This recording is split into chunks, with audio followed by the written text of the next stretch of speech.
Hello, David again.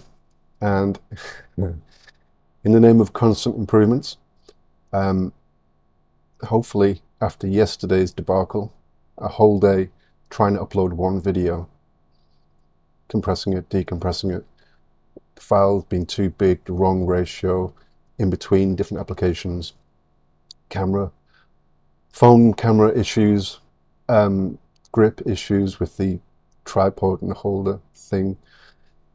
Uh, I wasn't looking forward to today to try and get a video out.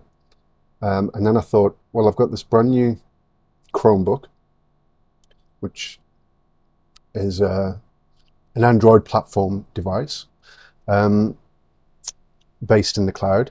I mean, you've got internal storage, and it's a Chromebook Plus, so there's lots of internal capabilities that it's got itself, but it's primarily for working processing offline. I thought, well, it must have a good camera for that. Then did some research, had a look.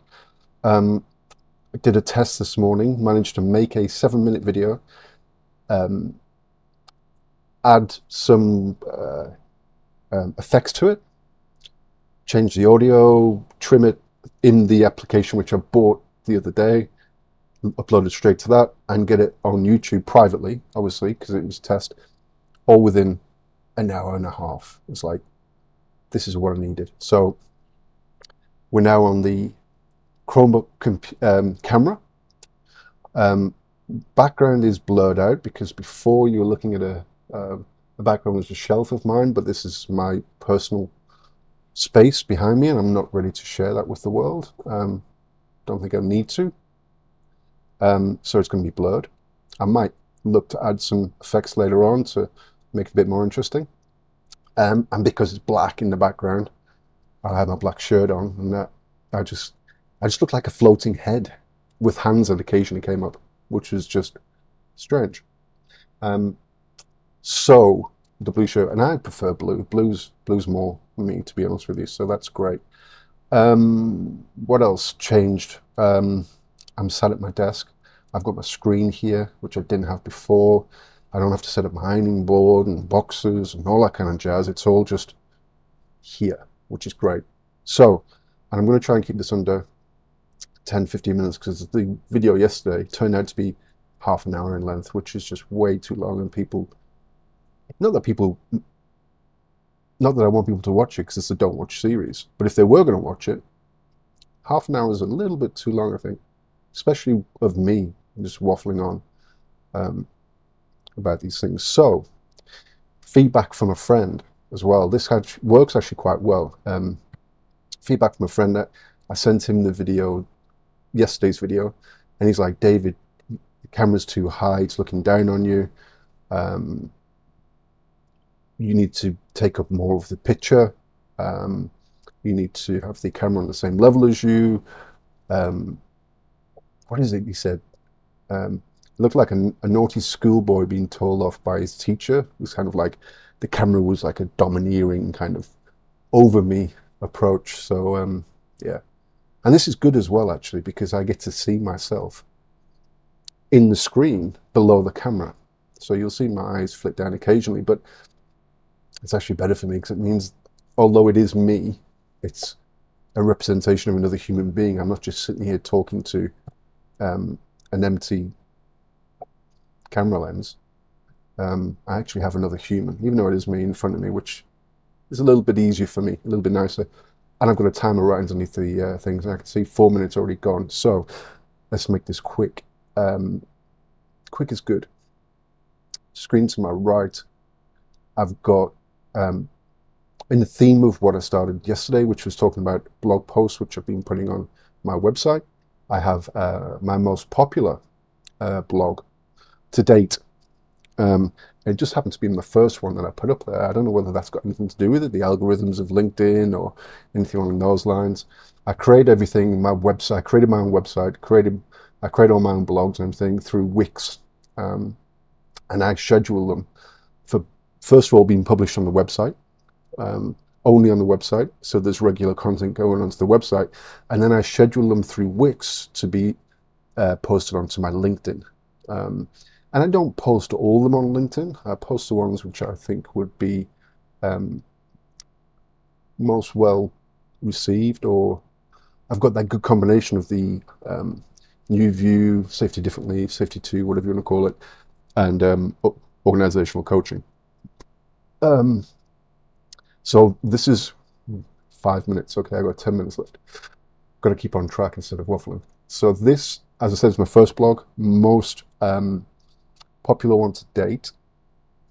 And it's not organizational coaching exactly per se, it's positive psychology and New View Safety, a comparison. That's the title.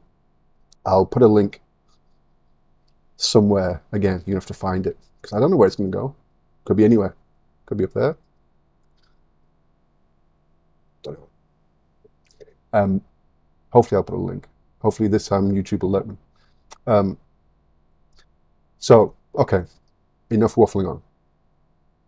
Positive psychology, New View Safety, a comparison. Again, I'm not going to read the whole thing. I just want to give you an overview of what the blog content is about, and then tell you a little bit about why I wanted to create this. So, positive psychology and New View Safety are two relatively new approaches to improving human performance. Both approaches focus on the positive. That's important to remember. But they do so in different ways. Okay, so what do I mean by that? So positive psychology is a branch of psychology that focuses on strengths and virtues that enable individuals and communities to thrive. So, okay, what do we mean by that? Psychology was originally set up for people who had pathologies, psychological pathologies, who were suffering in some way, shape, or form. Depression, anxiety, schizophrenia, all these psychological pathologies that people are going to have. It was set up to address them. I just realized the air conditioning's on. I hope you can't hear that. So if we imagine that the people with the pathologies are suffering, and they're below average, they're below normal. Let's call it normal. For argument's sake, let's call it normal. And they're below normal. So psychology was set up to help these people get better, improve their wellness, their level of living, and hopefully get as close as they could or get back to normal. But then what? So Martin Seligman was the president of the Psychological Association in America.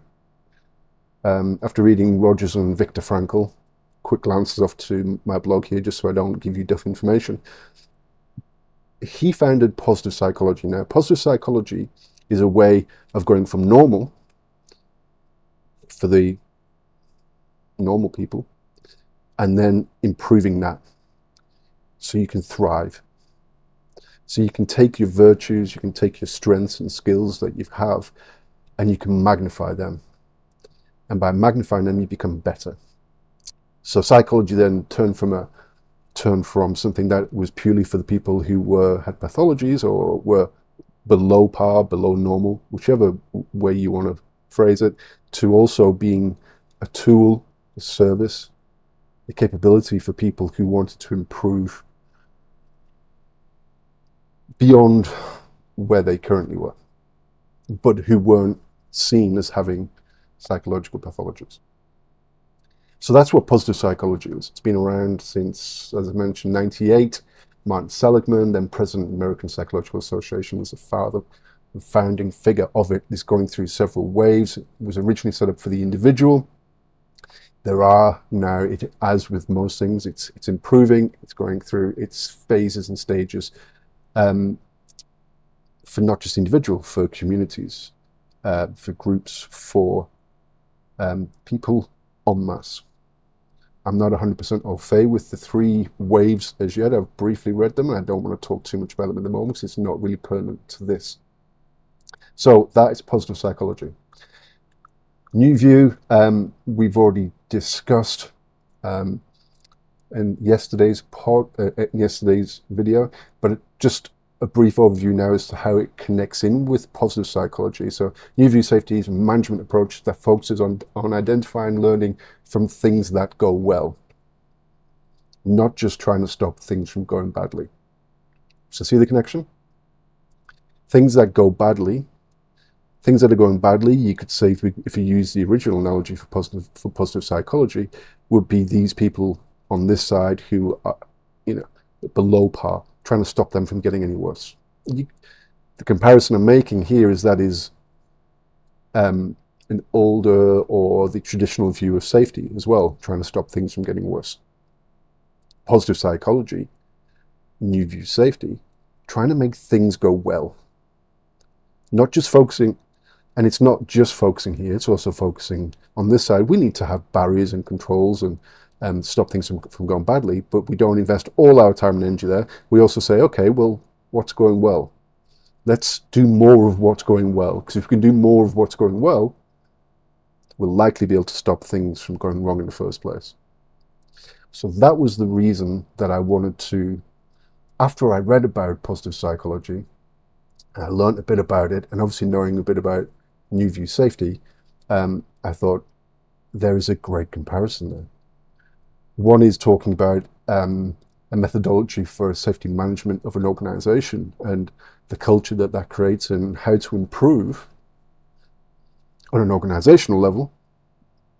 And the other's talking about the individual, how to make the individual improve, how to help the individual improve through positive psychology, noticing the things they do well, talking about challenges they've overcome in the past and how they might be able to apply some of those approaches and philosophies and skills to current challenges, reminding them that they've done well in the past and bringing that strength with them into future challenges, and really focusing on identified skills, strengths, resiliences of the individual.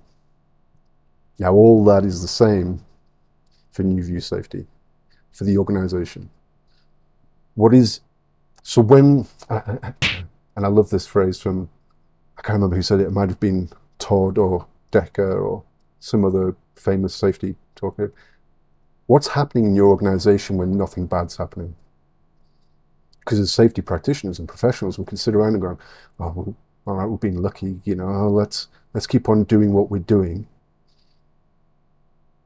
But that's not safety. Safety is not stopping bad things from happening. Safety is an emergent property from the system of things going well. So just because something bad isn't happening doesn't mean that you're 100% safe. You could, there's a story that Todd tells about driving to a friend's, and I can't remember the entire story, but essentially he's in a car with his friend, and they drive across state, wherever it is, their friends, and they get there and they figure out that 3 out of the 4 tires are bald, the indicators didn't work, the brakes were shot, there was so much wrong with the car, yet they still managed to arrive there unharmed. So does it mean that entire journey was safe, or does it mean that they were lucky? This is what you've got to look at. Just because they didn't have an accident doesn't mean they were safe. And it's the same in your organization. Just because accidents aren't happening, it doesn't mean that it's safe.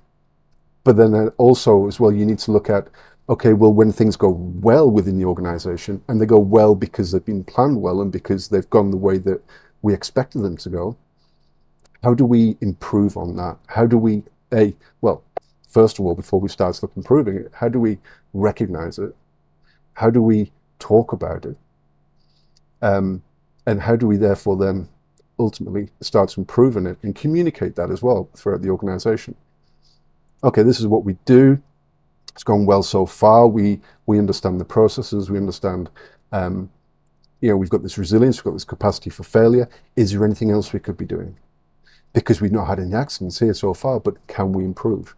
Because we're doing really well at the moment. Or is there anywhere else in the organization that we could take these philosophies and these approaches and start to look at building resilience and appreciation and communication in those other areas as well. And it's the same with the individual. That's where the positive psychology comes in. What are we doing well? How do we improve it? So that was the reason for the blog post. And 14 minutes and 50 odd seconds, so 15 minutes just gone by, and I think we'll leave it at that. I'll try and put a link, as I mentioned, somewhere. And I will see about getting this out, and then hopefully maybe do another one today as well. Fingers crossed. Catch you later.